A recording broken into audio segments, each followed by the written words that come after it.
There you are. Okay. Just taking that great deep breaths as we anchor into this morning, knowing absolutely, absolutely that all is well and yes. So as I know and recognize the presence of the one life, one love, one divine being in this day, I know absolutely that we are gathered together in this unfolding place of love. I know that in that knowing, there is a healing and a breath for this planet, that the fires all over are doused, that the virus is lifted off into the corona from which it came, that all of us are finding our way in love and compassion, that the arms of grace are wrapped around all of those who have been feeling anything but that. And that this morning, this time, this day, with Reverend Leah's words, with our beautiful musicians, with all that has come together to make this, that there is a moment of healing and well-being and grace for each and every one of us who have connected in this way. I bring all of that into this morning with a great deal of love and a big giant bow of grace and compassion and peace. And I ask you to join me in this knowing by saying with me, and so it is. This is one of my favorite old songs by Denise Rosier.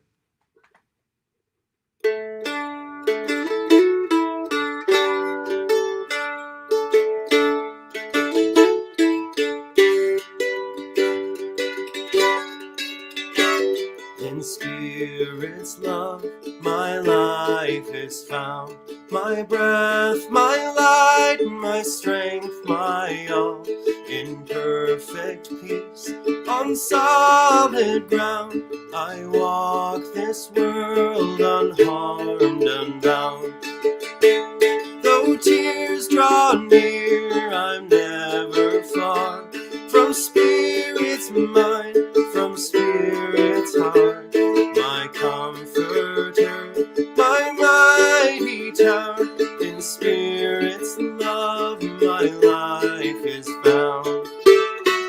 In spirit's eyes, I am whole, in flesh and bone, in mind and soul, unblemished in sweet holy light. I am God's and God is mine. There is no force that can divide the bond between my God and I. I wear this birthright like a crown. With spirit's love, my life is found. Hallelujah. Hallelujah. Hallelujah. Hallelujah.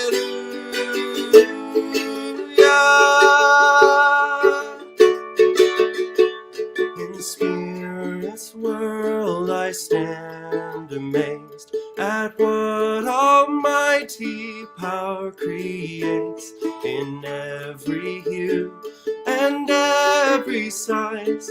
So it is, and so am I. I'll chart my life upon the ways of miracles seen every day. My ship will never run aground. Under its light, my light is found. In spirit's love, my life is found. Hallelujah.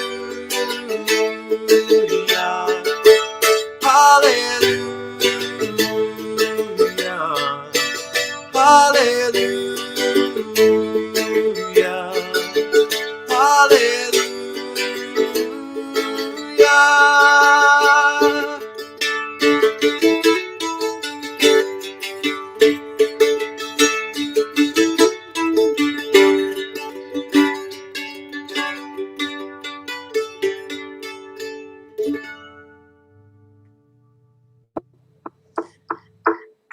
Awesome, Jimmy. Thank you. What a beautiful song. I've never heard that before. Denise Rosier is a wonderful musician, and so are you. Thank you. So let's begin as we do every Sunday by harmonizing our hearts and our minds. Let's just begin by taking 3 deep breaths. So just closing your eyes and just settling in.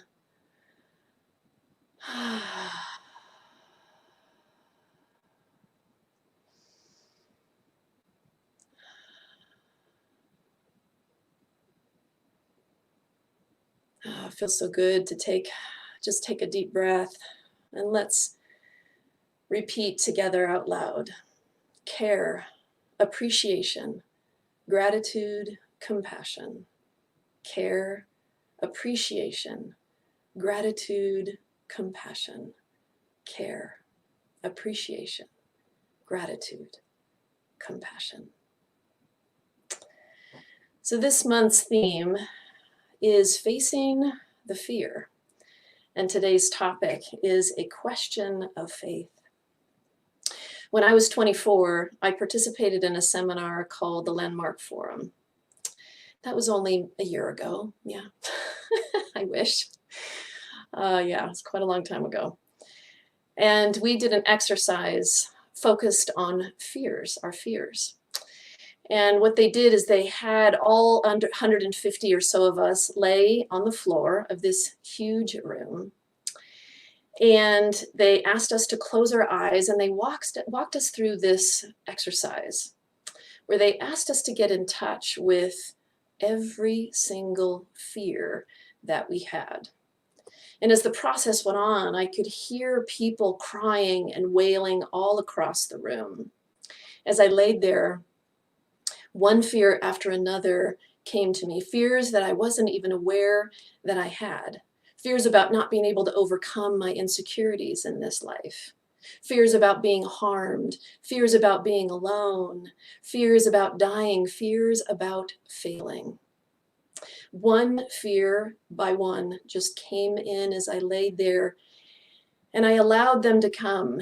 And as I did that, tears began to stream down my own face as I recognized how my life was run by these fears and how much energy I was expending. They were always there in the background. The definition of fear, I looked it up because I was curious what Webster had to say. An unpleasant emotion caused by the belief that someone or something is dangerous, likely to cause pain or a threat. And so by definition, fear is something in the future. It's something likely to cause pain or threat. It's something the mind creates. A Course in Miracles says, faith is the opposite of fear. Perfect love casts out fear. If fear exists, then there is not perfect love. But only perfect love exists. If there is fear, it produces a state that does not exist. Believe this and you will be free. Only God can establish this solution, and this faith is God's gift. One of the gifts that we receive from Spirit is faith. Believing with all that we are that God's got this, that God has our back. And when we believe this, we are completely and totally free. What a gift it is to know this truth. And yet, so many of us question this, don't we? When we're afraid, we buy into our fears as though they are true. That our fears are going to play out in the exact way that our mind has created them. We walk through life carrying all of it. And if you think about your own life, how much energy do you spend thinking about your fears? I bet if you took a moment to think about it and all the fears that you hold, fears related to health, fears related to dying, fears related to the upcoming election, fears related to the state of our economy, your financial affairs, your career, your future, all of it. There are fears that we hold that are there always in the background, and you may not share them with others, and some of them you may not even be aware that you're holding, but they're there. Notice them, not with judgment, but just with curiosity. Ernest Holmes, our founder, asked the following questions. What would happen if we could convert the energy of fear to faith? The energy of doubt and uncertainty into a feeling of belonging to the universe and being safe in it? What would not the original artist itself go forth into a new creation through us? The original artist itself that he is referring to is that divine, the divine essence of God that creates through us. It is the most exquisite painter and artist in existence. It's created the earth and the sun and the moon and the stars and the planets and each one of us. Look around at that incredible beauty that is all around us. In the midst of the smoke, there is still beauty. How could we ever doubt that powerful presence? Just simply look at the beauty that is around you. God works through us. It has created us to be an expression of itself. That is who we are. One of the most powerful stories of fear to faith is the story of Immaculée Ilibagiza, a young woman who came from a loving and supportive family in Rwanda. She came home one day from college during Easter break in 1994, and it was during that time that the Rwandan genocide took place, killing more than 1 million Tutsis over 100 days. Immaculée and 5 other women, with the help of a pastor, were able to hide in a tiny bathroom in his home. And just to paint the picture clearly for you, this bathroom was 4 feet by 3 feet. There was no sink. It just had a shower and a toilet and a little window above them. A large armoire was pushed against the door to hide that there was even a door there, that there was even a bathroom to keep them safe. There wasn't enough room for any of them to lie down. They could only stand or crouch. And they had to take turns stretching in order for their legs not to cramp. The 6 women remained in this bathroom for 3 months, unable to shower because the sound would make too much noise. And they were only able to go to the bathroom when the bathroom that was in another room was being used. They could hear the shouting of the soldiers and the killers outside the window.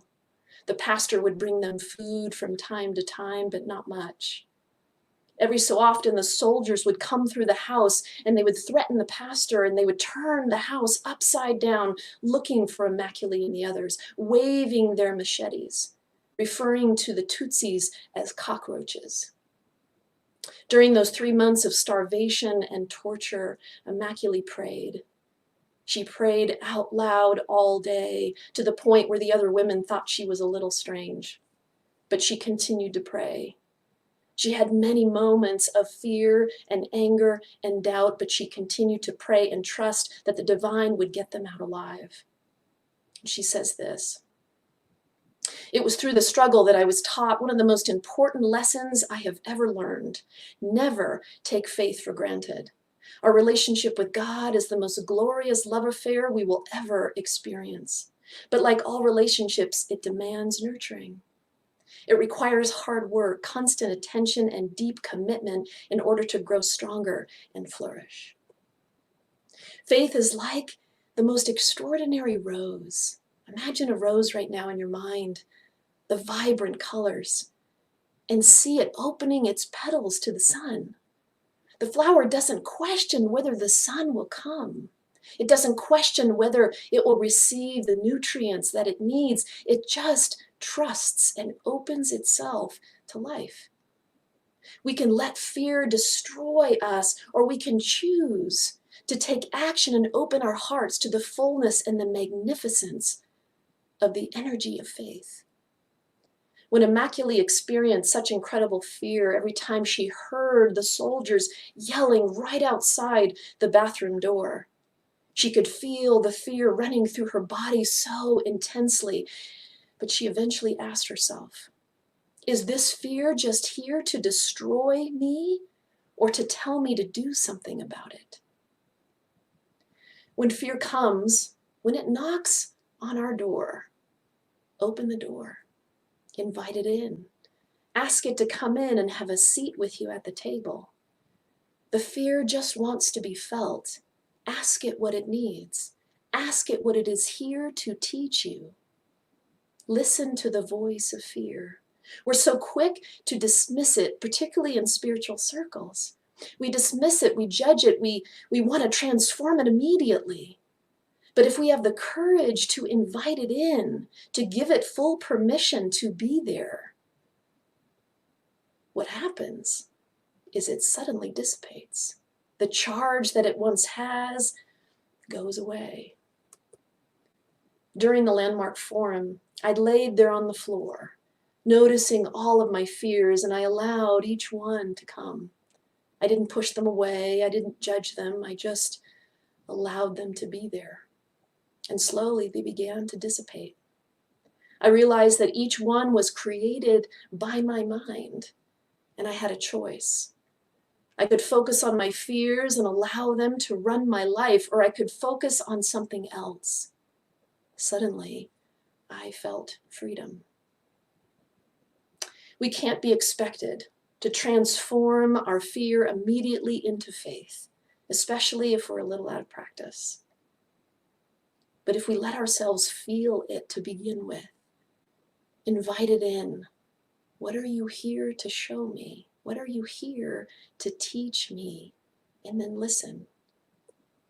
As you do this, the strength of the fear begins to dissolve. And it's in that moment when you can move into faith. Immaculée's experience of intense fear brought her closer to the divine. What if the fear that you're experiencing is here to bring you closer to God? As you tune into fear and allow yourself to feel it, what you will discover is that the divine is there too, waiting for you to loosen the grip the fear has had on you and to turn it over to God. I place this in the hands of the divine, right here, right now. Faith says, I'm here. Believe in me. I will show you the way. I will guide you through this. Fear says, believe in me and I will take away your hope and what you think is possible for your life. I will close your heart and cause you to retreat and pull back from life. Faith says, I will give you the energy to express all that you are, and I will help you to know that all is well. I will give you the peace in your heart and the peace in your mind. If you believe in me, your fear will completely vanish. You will feel peace from the top of your head to the tips of your toes. Believe in me and I will guide you home. This is the voice of God. For when we have faith in something, what are we really saying? We're saying that we believe in a power that is greater than we are. We are saying that God's got this, that God has our back, no matter what happens. We'll be given everything that we need to handle it because there is nothing that God cannot do. Ernest Holmes talks about the faith in God versus the faith of God. If we have faith in God, we believe that God is somewhere out there coming to our rescue. Having the faith of God means something very different. It means knowing that we are that divine presence and that it moves in and through and around and for each of us. To have faith of God means to walk through life knowing that God works through us. Each one of us. We are divinity in action. We are that. Imagine walking through life knowing this.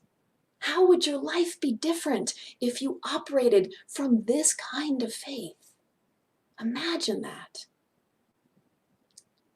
I want you right now to think of something challenging in your life. And if you had the faith of God, how would your perspective change? How would you feel? How would you behave differently? The prayers that we do in Science of Mind are called affirmative prayers because we are affirming what we desire in our life. We are praying with the faith of God, not in God. We pray absolutely with absolute conviction that something has already occurred rather than something out there that is coming to us. And at the end of our prayers, we say, and so it is. And some hear this for the first time and they think, okay, that's a strange statement. What does that mean? Why do they say that at the end of their prayers? We say it because it has tremendous power in declaring something to be so. It means we are affirming and declaring it powerfully in our lives right here, right now. As humans, our faith is weak. We pray with conviction in order to make a difference within our own consciousness. And so instead of saying, well, I hope things are going to get better, I hope my life improves, we say, I know that my life is improving. I know, I declare, I affirm this right here, right now. And the more we declare it and know it, the fear goes away. And the more that we move into faith. Our founder, Ernest Holmes, knew, as did Jesus, the power of declaring something to be so. When Jeshua healed the sick, he never said, well, I hope these people get well. I really hope that what I'm doing is going to work. No, he never questioned whether it was possible or not. He knew that it was so. He declared it to be so, and he gave thanks, knowing it was already done. That because he knew that that force of God, that divine intelligence, was moving through him to heal. He never questioned that. He never questioned that. When we have faith in something, what we are doing is we're putting complete trust in the divine. Think about it in your own life. When have there been times when you have trusted Spirit? Whether that feeling lasted 3 seconds, 3 hours, or 3 days, your fear during that time disappeared, did it not? Fear stops us from taking risks in our life. It stops us from pursuing our dreams. It stops us from living our lives fully. We need to face our fears and take time to understand them. What are they trying to tell us about our life? What are they trying to teach us? We cannot be truly free when we are in that fear. It blocks us from our true freedom, and faith is what gives us access to that. Ernest Holmes said, I know that the faith within me neutralizes all doubt. We should work not with anxiety, but with expectancy, not by coercion, but with conviction, not through compulsion, but in a state of conscious recognition and receptivity. We do not have to drive or push. We must accept and believe. And so this week, pay attention to your fears. Notice them with curiosity. Let yourself become aware of them and the impact that they've had on your life without judging it. Just notice. And practice having the faith of God. And know that the faith will neutralize all doubt and all fear. Practice playing with the energy of faith. And when fear comes, invite it in. Let it be there and just breathe. And then make a choice to move into faith. And this affirmation might help. Erica is going to put this on the screen. I let go of my fears and hand them over to the divine, trusting that Spirit is with me every step of the way. I let go of my fears and hand them over to the divine, trusting that Spirit is with me every step of the way. I'm going to end with a love letter from the divine. It's compiled by two beautiful teachers, Jeff Foster and John Randolph Price. So if you're comfortable at home, I invite you to close your eyes and just take this in, imagining that Spirit is speaking to you, and then we'll move into prayer. There is a fountain of love within you, and from it flows the fulfillment of all that you desire. Its operation is eternally perfect, and its power source is my love for you. A love so great that it is beyond your comprehension. The flow from the fountain is endless and bountiful. Do not fear, dear one. I breathe you when you cannot breathe yourself. I give you the will to go on when you cannot find the will. I help you to bear the unbearable and digest the indigestible. I am at the very pit of your pain, present in the abyss of your despair. I am your unbreakable spirit, your timeless self. Surrender or give up surrendering and just fall. I will catch you, or you will be caught by your own deepest wisdom. Either way, your pain will not kill you. It will only remove all that is false. You will emerge shaken, yes, vulnerable, yes, but new and wiser and more real. Know that I am here with you until the end of time.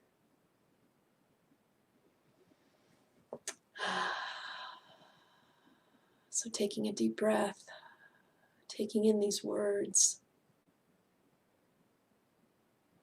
And so right here, right now, in this precious moment, in this precious time, I am knowing that beauty and grace of the divine moves so magnificently through each of us, reminding us of who we are and reminding us that we are not alone, that we can call on this presence in any moment, in any time, in any way we choose. I am knowing that this presence is right there with us, helping us through those moments of fear, helping us through those moments of pain, through those challenging times in our life. I am knowing that each of us are remembering that. We are moving more and more into the energy of faith and trusting the divine unfoldment of our life. Knowing that God indeed has our back, that God is indeed right there with each of us, supporting us on this earthly walk, assisting us, lifting us up, reminding us that we are not alone, that we are loved, that we are held, that we are supported, and we are guided always. And so I give thanks for this. I give thanks for all that is transforming in our lives around this topic of fear and of faith, that each of us are able to transform our fears into faith with ease and with grace. And so with great thanks, I allow this to be, and I trust it completely. I let it go and trust the divine that always says yes, that is always right here with each of us, supporting us, holding us, loving us. And so we let this go, we allow it to be, and we ground it in together by saying, and so it is. Amen.